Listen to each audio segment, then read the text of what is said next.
I'm Nino Gonzalez, and welcome to another episode of Making Sense.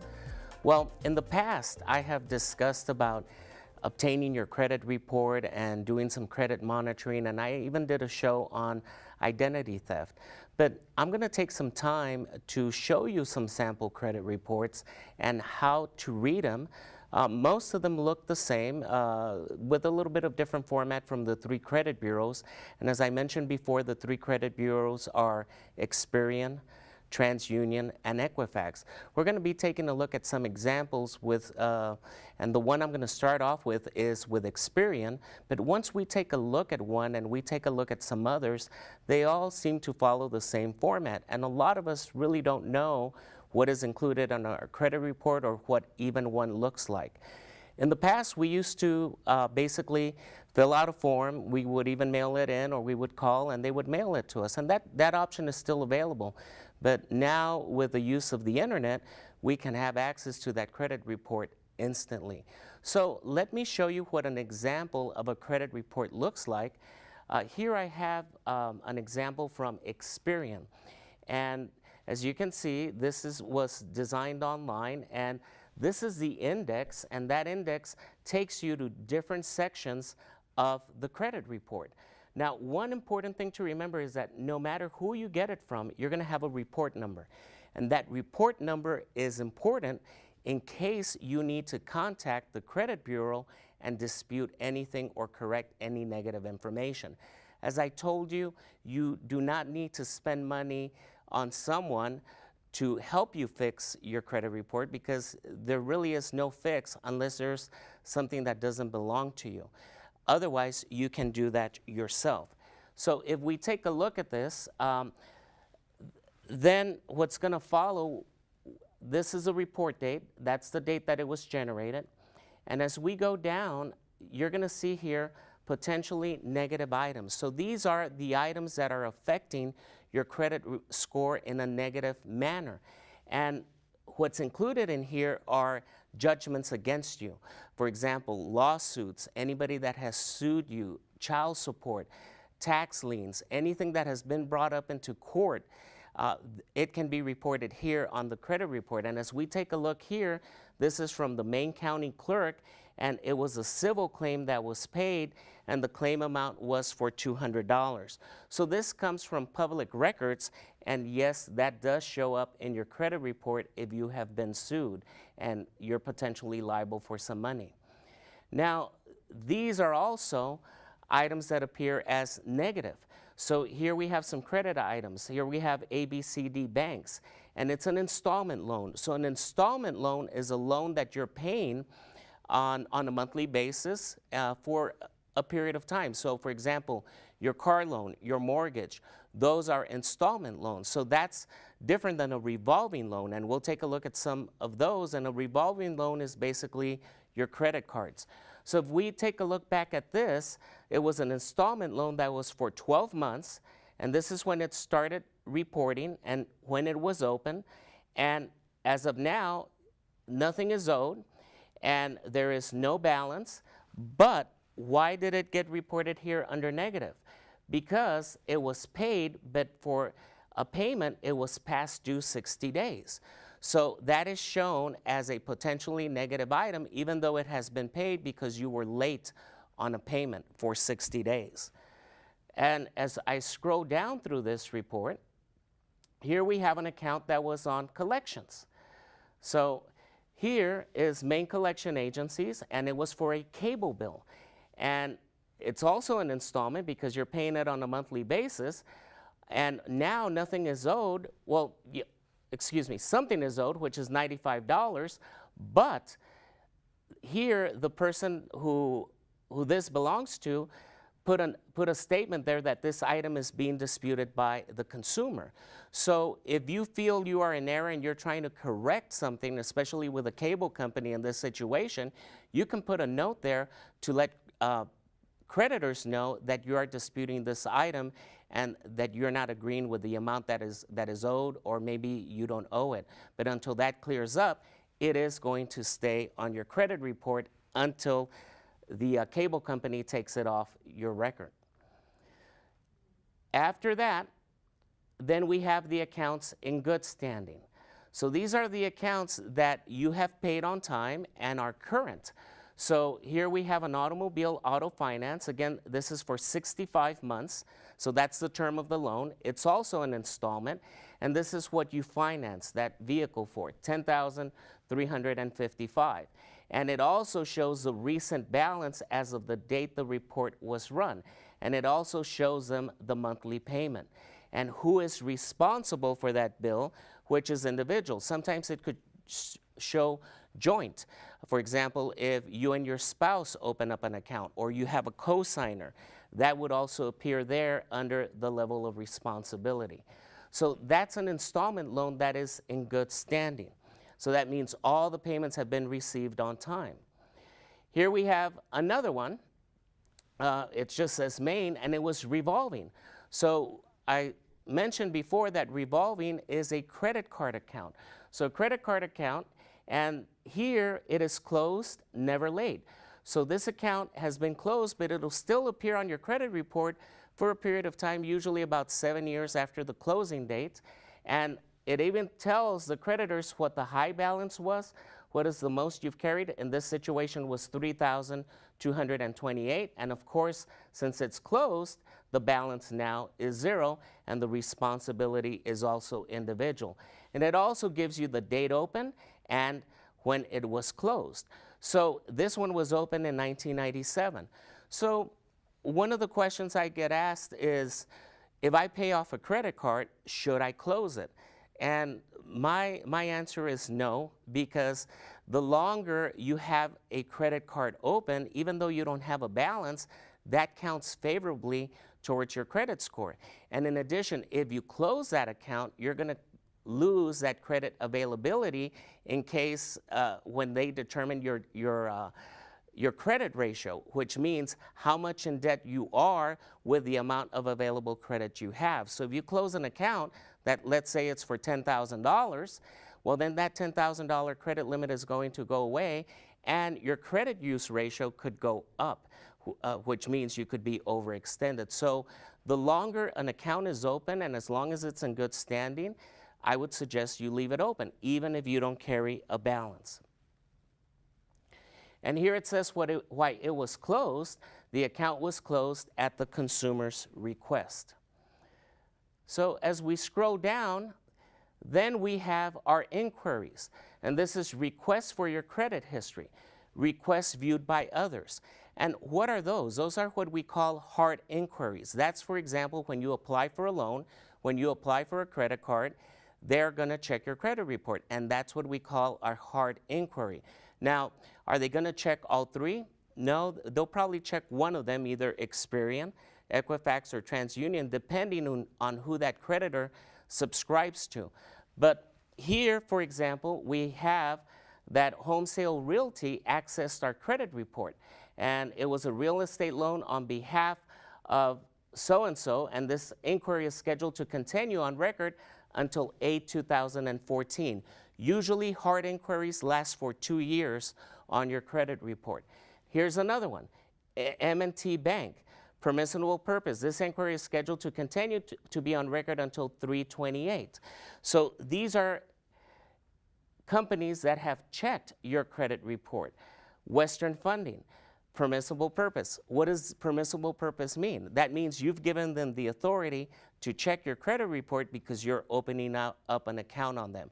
So any of these type of inquiries appear on your credit report, and they stay on your report for 2 years. That could potentially hurt your credit score if you have too many inquiries, because that might mean that you're trying to obtain financing because your cash flow might be limited. So be careful and be choosy of when you want to apply for credit, because if you have too many, that could affect your score. Now, below that, we have requests viewed only by you. And those are soft inquiries, and those do not affect your credit scores. And what are those? Well, for example, I can check my credit every day if I want it. I could pull it up. That's being viewed by me. That does not affect my credit score. There's a big myth that says, that I've heard people saying, that if you check your credit it's going to affect your credit score. No, you can check it as many times as you want. It's not going to affect anything at all. And that's why some people do not want to check their credit report because they're afraid it's going to hurt their credit score. Other people that can view them are creditors that you already have accounts with. Sometimes they review your credit in order to maybe give you a bigger credit limit, or maybe downsize your credit limit, or also to maybe issue you special offers. Those offers that we get in the mail for 0% interest for 12 months if you transfer the balance to our credit card. This is how they get that. So they view them through here. So these do not have an impact. So Main Bank USA, My Town Bank, and they show you when they requested this report. Not only that, for example, if you sign up for a cable company or for a satellite dish company, they might check your credit report, and that is what we call a soft inquiry. In addition, for insurance purposes or for employment purposes, because you're not really trying to obtain credit, they just want to see how responsible you are in handling your credit and paying your bills on time. So those do not affect your credit score. But usually if an employer wants to check your credit, they have to notify you in writing that they are going to do so. So that is those things that are included in there. And then of course, you want to check your personal information. So here we have several different names. We have John Q. Consumer, Jonathan Q. Consumer, JQ Consumer, because this person has different accounts under different names. Those are what we call aliases. And for example, my first name is Saturnino. Sometimes I use Nino. So Nino is my alias, and so that might appear on the credit report. So we got to make sure what names we're using, and we want to be consistent in the names that we're using, especially when we open up credit accounts. Of course, you have all the different addresses that you lived in. It has your spouse and including your employer name and any telephone numbers. Now, here is a personal statement. We don't have a personal statement. So in some other credit reports that we'll be taking a look at the second half, we'll see some with a personal statement. And we'll see you on the second half of Making Sense.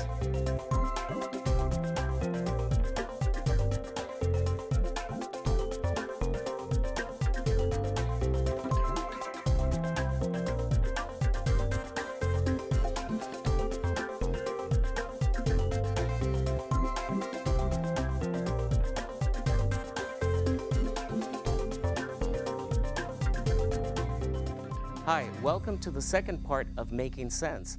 And in the first part, I was discussing about reading a credit report, and I showed you an example of an Experian credit report. Now we're going to take a look at another example from another credit bureau. This could be from Equifax or TransUnion, but there's some slight differences, but all of them contain the same information. Now, one thing I do want to point out is that one item might be included in one report and another item might not be included in another report. And why is that? Because it all depends who the creditor reports to. Most of the major creditors or department stores or credit card companies, they report to all three. But some of them might report only to one. Some of them might only report to two. So that's why it's important to check each of your credit reports, because what is in one credit report might not appear on the other two. And that's sometimes why scores differ from one credit bureau to another. And we'll talk a little bit about scores in a little while, because depending on the items that are reported. So here we have another example of a credit report, sort of generic in nature. And as you can see, it has basically the same information. But here, the personal information is included at the beginning instead of the end, as was in the Experian report. Of course, it does report your employment. If that has been reported to them, it reports the position, when you were hired, and it depending on how many employers you have been employed by, you could have several listings here. In addition, it lists your previous address. And depending if you move several times, it could list maybe 2 or 3 addresses on there. So as we scroll down through here, again, here we see public records. And these come from, usually from the clerk.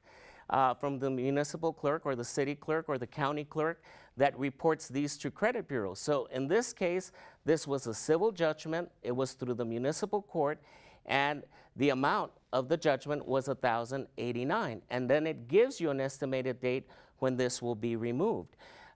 And so the plaintiff was the Bank of Texas. So in this situation, this individual might have been sued for an amount that was owed, and they took him to court.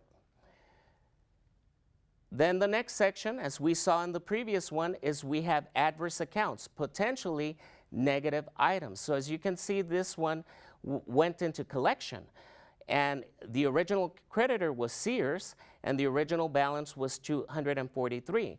And payment after charge-off or collection, so that means that after it went to collection, you paid it off.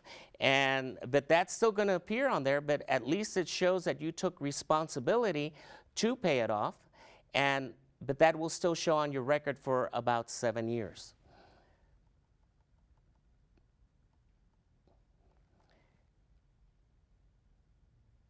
Now, here we have another one, Donovan and Wilson. And here, the date updated tells you when it was updated, the original balance and the balance.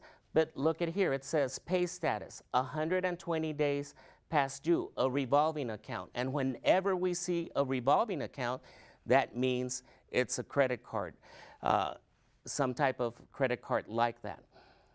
And the following item is suppress pending credit grantor update, Discover Financial Services. So here, this is a student loan, and the remarks, repossession, maximum delinquency of 60 days for $400. So these are where these potentially negative items are going to appear, and as you can see, the collateral was a car, a 2003 Chevy. So this has already been sent for possible repossession of that item that we secured the loan with. After that, then you'll see the accounts in good standing. So as you notice, the report that I showed you before and this one, it basically contains the same information. Some of them might contain a little bit more information than the others, but the information is still there. Usually it'll start with the negative items and then move to the items that are in good standing. So let's take a look at some of these that are in good standing, and I want to show you how this is being reported. This is an automobile loan, and then it even tells you when this item will be removed from your credit report. Here we have revolving accounts. Again, we said those revolving accounts are credit cards accounts, and we are paying as agreed. It shows you the high credit, the credit limit, so that's the highest that you've charged, your credit limit, and then the balance as of right now. Now, this is interesting. In this credit report, it shows you the payment history. Now, everything in green means that you paid in time. In red means that you were late. So here it indicates that in January and February, you were late on your payment for some reason or another. So this is different than the other credit report, and it does show you a graphical example. In some other reports, I've also seen check marks. I've seen OK, indicating that you have paid on time during those months. And in some, it leaves it blank. Why? Because no data was reported, because it's up to the creditor to report that data. So when there is something wrong in your credit report, it is not the credit bureau's fault. It's usually the one who is reporting it. So here we have the historical account information, and it spreads it out by month, March, February, January. It goes back to 2014, and it tells you the balance, the scheduled payment amount, the actual payment amount, and the date of the last payments. So as you can see, this report shows a little bit more detail.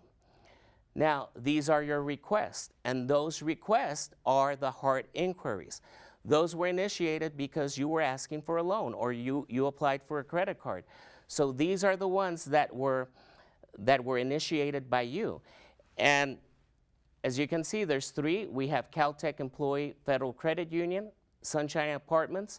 So usually most apartment complexes will request a credit report to make sure that you pay your bills on time and you're going to be able to pay the rent on time.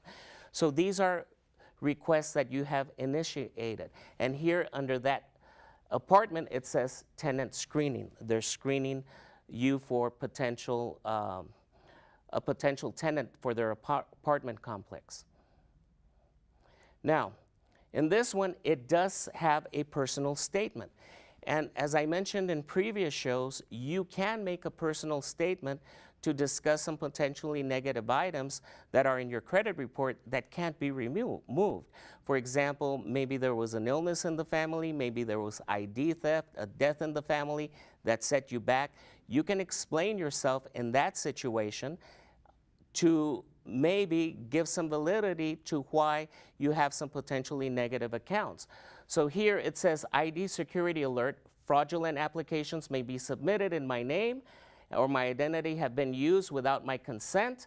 So what this is, it is a credit alert, and this was being put on by the individual, and they even give a phone number if anybody tries to open up an account to contact them to make sure it is him or her that is applying for credit.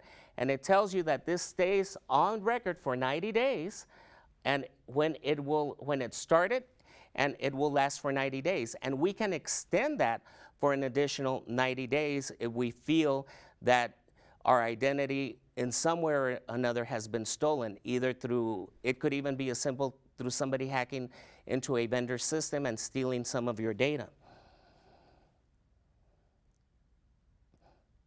So that is an example of another credit report. So now let's take a look at one where it has a score. So here's another sample credit report from Experian. We already took a look at this before, but here is something a little bit different. It has a score, 723. And they're telling you that they're using VantageScore 3.0. And that goes from 300 to 850. So the closer you are to 850, the higher that score is. So this score, this VantageScore, it's new. In the past, a lot of creditors were looking at FICO score, and they still do. But the three credit bureaus got together and basically created a new scoring model, which is called VantageScore. And we're going to talk about some of the benefits about VantageScore and how it has transitioned from 2.0 to 3.0. But this one does show your score here. And as we go through this, it shows us the account history, the installment accounts. This is a real estate account, so that means it's an installment loan. And as you can see, this one shows C, C, C, C, C, C. What are all those C's? That means you're current. You've been current on paying the payment on time. So as we can see here, C, C, C, C, here we see the number 1, and then there's nothing there. Well, here, if there's nothing there, that means nothing was reported to the credit bureau by the creditor. One, we would have to take a look at the code, but usually if it's not a C, that probably means that it is past due. So that month, February of 2012, it was past due. Now, here we see B. We got to take a look. Usually these come with legends, and we got to make sure we take a look at that and what that B means. But the C means that we are current. Here we see another number 1. Here we see 2 B's. Now, here are the hard inquiries, the ones that are basically checking your credit report for some reason or another. And here are the reasons. This one says unknown, credit extension, review or collection, real estate loan, credit extension, automated mortgage report. So these are creditors that are checking your credit report, and those are what we call hard inquiries. Public records, state tax lien in the amount of $400. This is also where past due child support would appear. Clayton Company Magistrate, a judgment for $800. So as you can see, we have some items there. Also, what's listed here that's different in the other credit report is bankruptcies. So here we have bankruptcy Chapter 13 dismissed, and the filing date and the status date. But then we also have another Chapter 13 petition filed. So it seems like this individual has tried to file for bankruptcy before, and in one of them it was dismissed, but that attempt has been done. So that gives the creditor some idea about the creditworthiness of this individual. So there's an example of a credit report, and every credit bureau has different codes, has different information, but it's basically the same. And we just saw 3 different types of credit reports and how it varies. Now, let me take a moment to talk about this VantageScore, which is new. So VantageScore basically expands the data that they are using to give people scores. So in the past, it's just been the data that has been reported by credit card companies, by installment loan companies, by mortgage companies.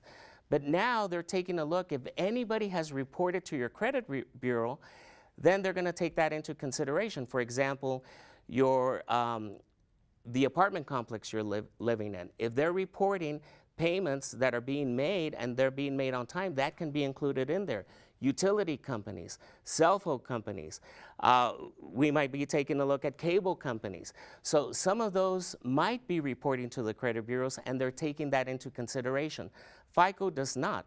So what does this mean? It gives more opportunity for people that don't have those credit cards, those installment loans, more opportunity to obtain a credit score through other sources. So it does open that up. So specifically with VantageScore, between 27 million and 30 million adults who had previously been deemed as having no credit or too thin can now have a credit score because they're taking all these things into consideration. Now, another thing that Vantage does is that those items that have gone into collection and we've paid, they're not included in the calculation of your credit scores. So that is a plus. It's gaining popularity. And now, in the past, they were using A, B, C, D, and F. Now they're using the same range as FICO, so to make it a little bit more comparable. So instead of maybe using FICO, they might use VantageScore. I just wanted to bring that up. So I hope this information was worthwhile, and we'll see you next time on another episode of Making Sense. Thank you.